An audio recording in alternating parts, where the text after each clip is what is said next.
राधे राधे। मैं हूं निखिल, फिर से स्वागत है आप सभी का हमारे channel Vrindavan temple of commerce में। आज आपके लिए मैं लेकर आया हूं क्लास 11 अकाउंट्स का अकाउंटिंग टर्म्स का पार्ट 2। आई होप सबको जो पार्ट 1 है समझ में आ गया होगा, सबने अच्छे से देखा होगा।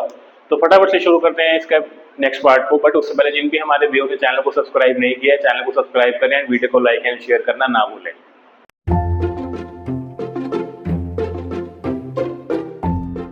नेक्स्ट अब हमारे इसमें आगे टॉपिक आता है, सबसे पहले आपका टर्म इंपॉर्टेंट आता है परचेजेस। परचेजेस का मतलब जैसे आप देखिए क्या लिखा हुआ है, it is used for the term goods. Purchases जो हम वर्ड यूज करते हैं सिर्फ हम अपने गुड्स के लिए यूज करते हैं, अपने स्टॉक के लिए यूज करते हैं। बेसिकली जो हम कोई भी चीज, चाहे हम खुद बना रहे हैं, मैन्युफैक्चर कर रहे हैं, या हम किसी से ट्रेड कर रहे हैं, मतलब कहीं एक जगह से सामान लेके दूसरे को बेच रहे हैं, उनको हम गुड्स कहते हैं। और सिर्फ गुड्स के लिए ही हम सिर्फ वर्ड्स परचेजेस यूज करते हैं। हम अगर अपना कोई एसेट खरीद रहे हैं, कुछ कर रहे हैं, उनके लिए हम परचेजेस वर्ड यूज नहीं करते। ये आपको ध्यान रखना है। सिर्फ अकेला गुड्स के लिए ही आपका परचेजेस वर्ड यूज होता है आपका, चाहे आप खुद बनाओ चाहे आप ट्रेडिंग करो, ठीक है। तो उनके लिए हम आपका वर्ड यूज करते हैं परचेज, मतलब whenever we purchase the good. अगर हम गुड्स खरीद रहे हैं, स्टॉक खरीद रहे हैं, उसको हम परचेजेस कहते हैं उसको। क्लियर। उसके बाद इसमें एक वर्ड आता है परचेज रिटर्न। अभी नाम से पता लग रहा होगा, मतलब गुड्स रिटर्न टू सप्लायर। अब मुझे कोई चीज पसंद नहीं आई, या सही नहीं लगी, या ज्यादा आ गई, कुछ भी कोई भी कारण हो सकता है आपका, जब हम अपने गुड्स को वापस कर देते सप्लायर को, उसको हम क्या कहते हैं, आपका परचेज रिटर्न कहते हैं। उसके बाद नेक्स्ट आपका इंपॉर्टेंट टर्म आता है सेल्स। सेल्स मीन्स का मतलब क्या मतलब होता है कि जब हम किसी चीज की ओनरशिप बेचने वाले से सामने खरीदने वाले पे ट्रांसफर होती है, उसको हम सेल्स कहते हैं। सेल्स भी वर्ड हम सिर्फ किसके लिए यूज करते हैं, सिर्फ और सिर्फ गुड्स के लिए यूज करते हैं। अगर हम कोई अपना एसेट बेच रहे हैं, कुछ कर रहे हैं, उनके लिए हम सेल्स वर्ड यूज नहीं करते। ध्यान रखना, सिर्फ गुड्स के लिए।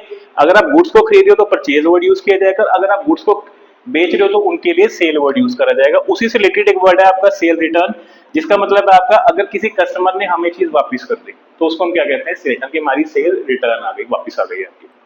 ठीक है। इसके बाद आपका नेक्स्ट टॉपिक आता है कि स्टॉक या स्टॉक इन ट्रेड क्या होता है। बेसिकली इनमें स्टॉक का मतलब क्या होता है, मेरे पास जो माल इकट्ठा मेरे पास पड़ा है, मेरे पास गोदाम में, उसको हम क्या कहते हैं, स्टॉक कहते हैं।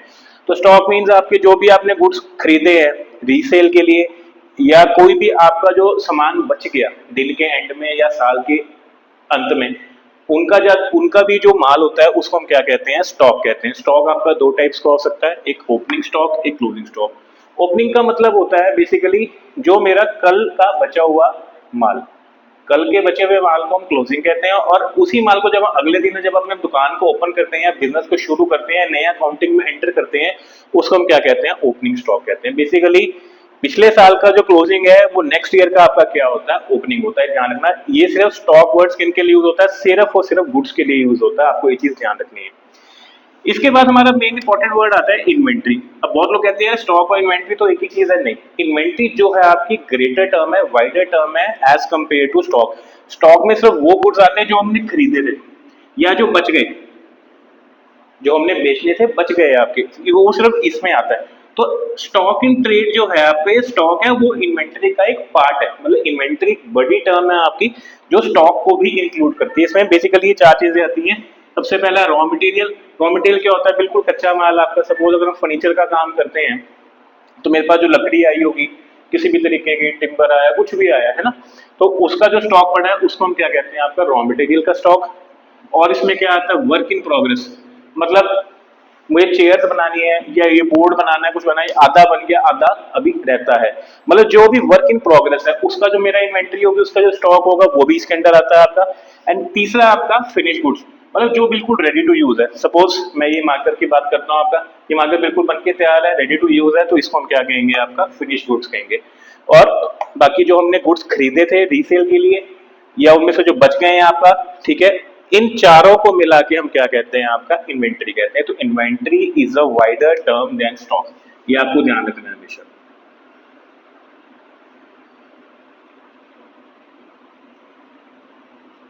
Inventory is a wider term than stock,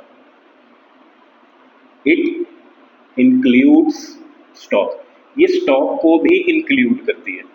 ये बात आपको ध्यान रखनी है। उसको हम क्या कहते हैं, टोटल में इन्वेंट्री कहते हैं। वैसे हम इंटरचेंजेबली इन्वेंट्री या स्टॉक को एक ही चीज मानते हैं, बट इन्वेंट्री एक वाइडर टर्म है आपकी स्टॉक के कंपैरेटिव। नेक्स्ट अब इसमें हमारा आगे आता है इंपॉर्टेंट टर्म, दैट इज आपका ट्रेड रिसीवेबल।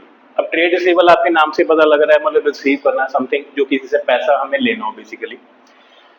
क्या मतलब है इसका, amount to be receive in reference to the sale of goods या सर्विसेज। अगर हमने कोई किसी को कोई गुड बेचा है या हमने कोई सर्विसेज किसी को रेंडर की है, उसके बदले में जो मुझे पैसा आना है वो हम कहाँ रिकॉर्ड करते हैं, ट्रेड रिसीवेबल्स में रिकॉर्ड करते हैं।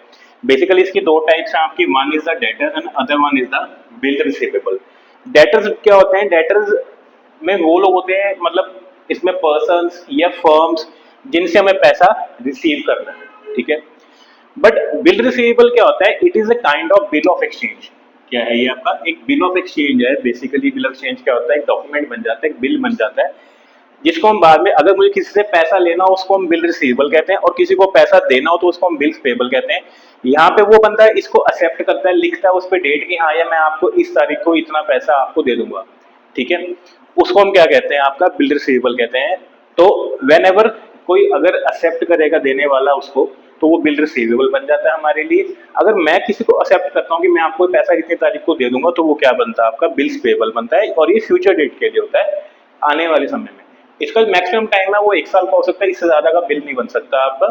1 दिन से लेके आपका 12 महीने के बीच का ही इसका टाइम पीरियड रहता है आपका।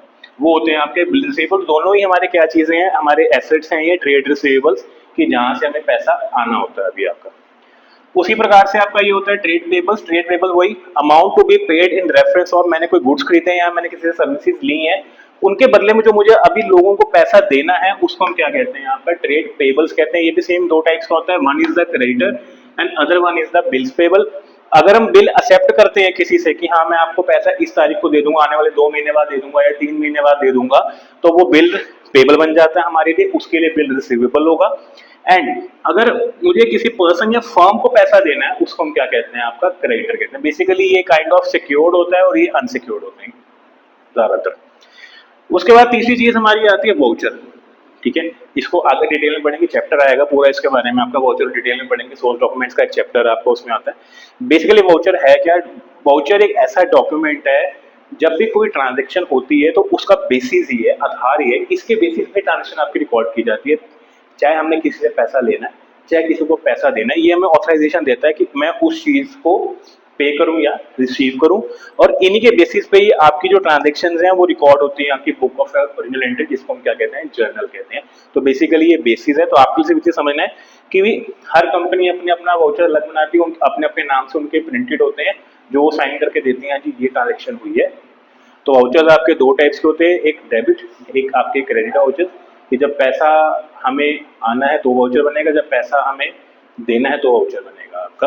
तो ये आपकी 3 हमारे महत्वपूर्ण टाइप्स है। नेक्स्ट अब इसमें हमारा अगला टॉपिक आता है डेट इज डिस्काउंट। बड़ा इंपॉर्टेंट टर्म है। डिस्काउंट बेसिकली क्या होता है, कोई भी सेलर जो हमें अलाउंस में कुछ छूट दे देता है उसको हम क्या कहते हैं, डिस्काउंट कहते हैं। बट डिस्काउंट आपका दो टाइप्स का होता है, one is the trade discount and other is the cash discount. अब दोनों में फर्क क्या है, फर्क ये है, जो ट्रेड डिस्काउंट आपका होता है बेसिकली वो पक्का होता है कि भैया हमें हर बार मिलना ही मिलना, उसमें कोई लिमिट नहीं होती कि अगर आप 10,000 का सामान खरीदोगे या 1,000 का खरीदोगे या लाख का खरीदोगे, 10 लाख का खरीदोगे तब मिलेगा, ऐसा नहीं है। ये डिस्काउंट कैसा होता है, पक्का होता है कि अगर मैं यार इस होलसेलर से या इस एजेंट से मैं सामान लूंगा तो वो मुझे पता है कि मुझे हर बार 10% टोटल पे डिस्काउंट देता है। चाहे मैं 100 रुपए का सामान खरीदूं, 1,000 का, 10,000 का, चाहे 1,00,000 रुपए का, मुझे 10% डिस्काउंट मिलेगा ही मिलेगा। तो मेरे लिए वो डिस्काउंट नहीं होता, बिकॉज मुझे ऑलरेडी पता है कि वो सामान मुझे 1,000 की चीज 900 में ही पड़ेगी, ठीक है।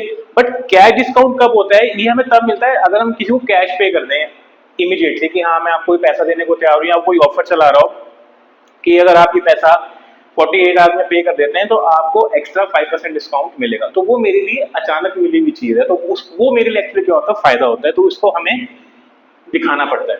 तो ये ट्रेड डिस्काउंट तो मुझे पता है मुझे मिलना ही है, इसलिए ये फिक्स्ड होता है। पहली बात, ये फिक्स नहीं होता, पता नहीं आपको कितना मिलेगा।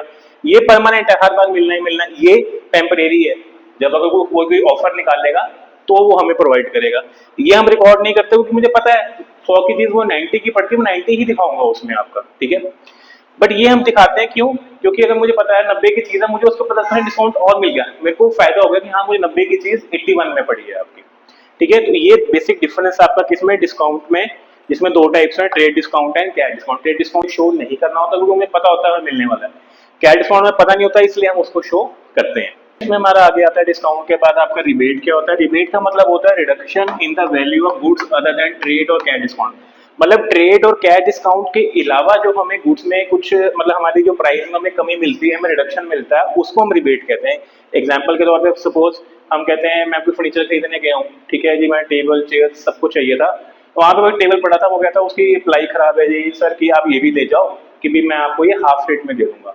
तो वो जो हमें डिस्काउंट दे रहा है वो किस कारण दे रहा है कि चीज में थोड़ी सी क्या खराबी है आपकी, जो जब चीज में कोई डेंट हो कुछ हो कोई भी एनीथिंग, जैसे मतलब कोई चीज खराब हो गई है, पेंट उड़ गया कुछ भी हो गया आपका, तो उसके कारण जो हमें वो उनकी गुड्स की वैल्यू कम हो जाती है, उस वैल्यू कम होने को हम क्या कहते हैं आपका रिडक्शन कहते हैं, जिसको हम क्या कहते हैं रिबेट कहते हैं आपका। क्लियर। इसके बाद आपका आता है कि एंट्री क्या होता है। एंट्री का मतलब है when ever transaction is recorded, जब भी हम अपनी बुक्स ऑफ एंट्री में ट्रांजैक्शन को रिकॉर्ड करते हैं, उस हर रिकॉर्ड को क्या कहते हैं, हर ट्रांजेक्शन को हम क्या कहते हैं एंट्री। के हमने एंट्री रिकॉर्ड दिया ना, एंट्री रिकॉर्ड कर दो, ये एंट्री रिकॉर्ड कर दो, उसी को एंट्री कहते हैं जब ट्रांजेक्शन को रिकॉर्ड किया जाता है। उसके बाद आपकी चीज आती है बैड डेब्ट्स।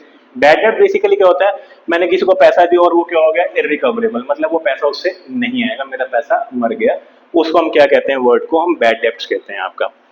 इंस्टॉलमेंट, इंस्टॉलमेंट का मतलब होता है कि बंदा इस पोजीशन में नहीं है कि अपने पैसों को अपने लोन्स को चुका सके, उसको हम क्या कहते हैं आपका कि पर्सन इंस्टॉलमेंट हो गया, इसको हिंदी में कहते हैं कि बंदे का दिवाला निकल गया आपका बेसिकली, ठीक है। वो आपका क्या होता है आपका ये इंसॉल्वेंट हो जाना, कि बंदा क्या है इंसॉल्वेंट है। उसका सॉल्वेंट क्या होता है, सॉल्वेंट मींस कि भी बंदा इस पोजीशन में है, उसके पास एसेट्स या प्रॉपर्टीज हैं कि अगर उसका पैसा नहीं है तो वो उनको बेच के अपना जो उधार है उसको चुकता कर सकता है, उसको हम क्या कहते हैं आपका कि पर्सन सॉल्वेंट है, he is in a solvent position to pay his debts. Next आता है स्टोर। स्टोर्स का मतलब होता है हमारे वो मटेरियल जो एक एंटरप्राइज के पास है या ऑर्गेनाइजेशन के पास है अपनी कंजप्शन करने के लिए, मतलब जो उन्होंने माल खरीदा हुआ है जिसमें या उसमें वो माल स्टोर्स है कि आपका स्टोर है जो उन्होंने खुद कंज्यूम करना है, लाइक उनका सामान आया हुआ है खाने पीने का या कोई भी एनीथिंग जो उन्होंने ऑयल लिक्विड मंगाए हैं अपनी मशीनरीज में डालने के लिए या प्रिंटर के लिए इंक्स मंगाए, कुछ भी एनीथिंग कुछ भी हो सकता है, तो वो आपका मतलब जो उनके पास सामान है अपनी कंजप्शन के लिए उसको हम क्या कहते हैं आपका स्टोर्स कहते हैं। नेक्स्ट आता है आपका रेवेन्यू फ्रॉम ऑपरेशन, या इसको हम सेल्स भी कहते हैं। बेसिकली जो मैंने रेवेन्यू अर्न किया है, ठीक है, अपने ऑपरेशन अपना काम करके अपने गुड्स को बेच के या सर्विसेज को रेंडर करके जो मुझे टोटल सेल आई है, टोटल रेवेन्यू आया, उसको हम क्या बोलते हैं रेवेन्यू फ्रॉम ऑपरेशन। इसमें ना कोई एसेट बेचा, कोई लायबिलिटी में कोई छूट, ऐसा कुछ नहीं होता, सिर्फ जो हम काम करते हैं गुड्स या सर्विसेज को देके जो मुझे पैसा आता है that is known as revenue from operations. उसके बाद आपका आता है what is turnover. Turnover means कि टोटल नंबर ऑफ सेल एक पर्टिकुलर पीरियड में, एक मंथ में, 3 महीने में, 6 महीने में, 12 महीने में, कैसे भी हो सकती है आपकी, कि मैंने इस दौरान इतनी टोटल मैंने क्या करी है सेल की है, उसको हम क्या कहते हैं आपका टर्नओवर कहते हैं। It is not a profit, it is a just term like total revenue कह सकते हो आप इन अ पर्टिकुलर पीरियड, उसको हम क्या कहते हैं टर्नओवर कहते हैं। फिर नेक्स्ट आता है what is live stock. Live stock मतलब कि हमारे पास लिविंग एनिमल्स या डोमेस्टिक एनिमल्स हैं लाइक हॉर्सेस, कैटल, हैंड्स, ठीक है, या गोट्स, कुछ भी, मतलब हमारे पास जो भी हमारे पास जिंदा एनिमल्स हैं उनके स्टॉक को हम क्या कहते हैं आपका लाइव स्टॉक कहते हैं। And last investment. Investment basically क्या होता है deployment of fund in shares and debentures in return of interest और डिविडेंड। मतलब हम एज अ कंपनी जब कहीं पैसा लगाते हैं ताकि मुझे फर्दर वहां से कुछ पैसा जनरेट हो, इनकम जनरेट हो, उस पार्ट को हम क्या कहते हैं इन्वेस्टमेंट कहते हैं। हम कोई लैंड बिल्डिंग में पैसा लगा सकते हैं, शेयर्स भी खरीद सकते हैं किसी कंपनी के, कोई कंपनी भी खरीद सकते हैं, या कुछ भी कर सकते हैं यहाँ से पैसा अर्न हो, उसको हम क्या बेसिकली क्या कहते हैं इन्वेस्टमेंट कहते हैं। इन जनरल अगर हम बात करो नॉर्मली ये हमारी इनकम का वो पार्ट है जो हम खर्च करते हैं किसके लिए, फर्दर इनकम कमाने के लिए, उसको हम क्या कहते हैं आपका इन्वेस्टमेंट कहते हैं। तो दिस इज योर टॉपिक, यहाँ पे आपका ये खत्म हो जाता है कि अकाउंटिंग टर्म्स क्या होती हैं। पार्ट 1 एंड पार्ट 2 दोनों ही बहुत इंपॉर्टेंट है।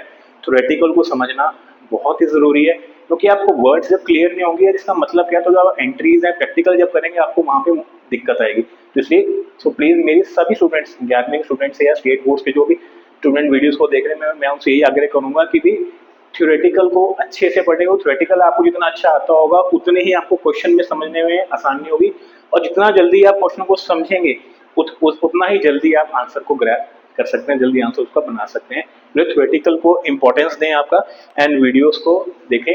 ठीक है, आज के लिए इतना ही, जल्दी मिलते हैं आपको वीडियो के साथ। राधे राधे।